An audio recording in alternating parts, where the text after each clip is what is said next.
আসসালামু আলাইকুম। আশা করি সবাই ভালো আছো। আমিও ভালো আছি।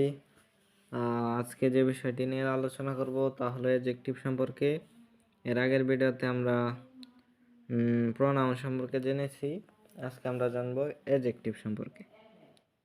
অ্যাডজেক্টিভের সংজ্ঞা, নাউন অ্যাডজেক্টিভ কাকে বলে, আর অ্যাডজেক্টিভ চেনার উপায়গুলো কী কী। আজকে আমরা এই তিনটা বিষয় নিয়ে জানবো। তো চলো শুরু করা যাক।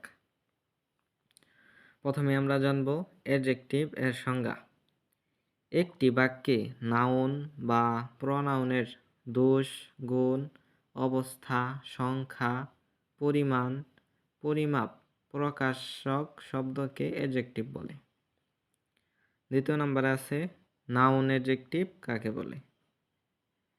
একটি নাউনের পূর্বে আরেকটি নাউন বসলে তা নাউন অ্যাডজেক্টিভ হয়ে যায়।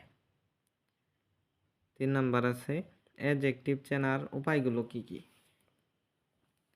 শব্দের শেষে কিছু সাফিক্স দেখে অ্যাডজেক্টিভ চেনা যায়, যেমন able, ible, al, ful, ic, ive, less, ous, ing, ish, ian, ed, like, ent, ly, etc. সাধারণত এগুলো বাক্যের শেষে অথবা ওয়ার্ডের শেষে থাকে। এগুলো যোগ করা থাকে, এগুলো থাকলেই সেটা বুঝতে হবে যে এটা অ্যাডজেক্টিভ। তো ভিডিও আজ এই পর্যন্তই। পরবর্তী ভিডিওতে আমরা ভার্ব নিয়ে আলোচনা করব।